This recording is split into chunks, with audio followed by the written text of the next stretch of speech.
या भारत देशाचे घटनापती, भारतीय राज्यघटनेचे शिल्पकार डॉक्टर बाबासाहेब आंबेडकर यांनी आम्हाला शिका, संघटित व्हा आणि संघर्ष करा, अर्थातच या देशाला शिक्षणाचा मूलमंत्र त्यांनी दिला होता.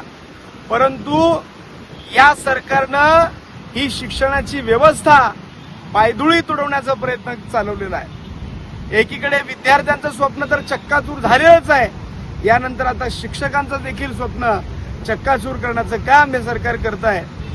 मला या सरकारला विचारायचं आहे, तुमच्याकडे आमदार फुटतात, खासदार फुटतात, पक्ष फुटतो, एवढ्यावर न थांबता आता तुम्ही विद्यार्थ्यांचे पेपर आणि शिक्षकांचे पण पेपर फोडू लागलात. मग तुम्हाला या देशामध्ये नेमकं काय करायचं आहे? या लोकशाहीच्या राज्यामध्ये तुम्ही अक्षरशः हुकुमशाही चालवलेली आहे. म्हणूनच या सरकारचा आम्ही या ठिकाणी जळजळीत निषेध करत आहोत. या शिक्षण मंत्र्यांमुळे ज्या ज्या शिक्षकांना या ठिकाणी या परीक्षेला मुकावं लागलं, त्या सगळ्या शिक्षकांच्या वतीनं आणि आज DYFIच्या वतीनं त्या दादा भुसेंचा फोटो आम्ही या ठिकाणी फाडून त्या ठिकाणी त्यांचा जळजळीत निषेध करत आहोत. दादा भुसे मुर्दाबाद, मुर्दाबाद, मुर्दाबाद, दादा भुसे मुर्दाबाद, मुर्दाबाद, मुर्दाबाद, दादा भुसे मुर्दाबाद, मुर्दाबाद, मुर्दाबाद, दादा भुसे मुर्दाबाद, मुर्दाबाद, मुर्दाबाद, दादा भुसे मुर्दाबाद. इथं जाऊ देते सगळं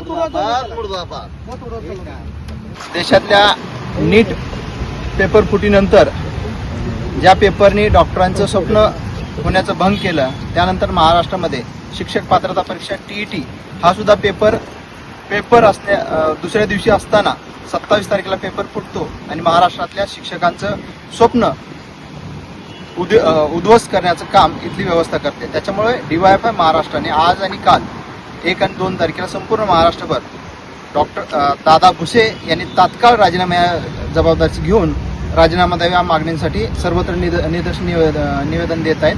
आज या ठिकाणी आम्ही कलेक्टर माध्यमातून मागणी केली की दादा भुसे यांनी नैतिक जबाबदारी घेऊन या TET पेपरची राजीनामा द्यावा आणि इथली शिक्षण व्यवस्था बळकट करावी अशी मागणी या ठिकाणी.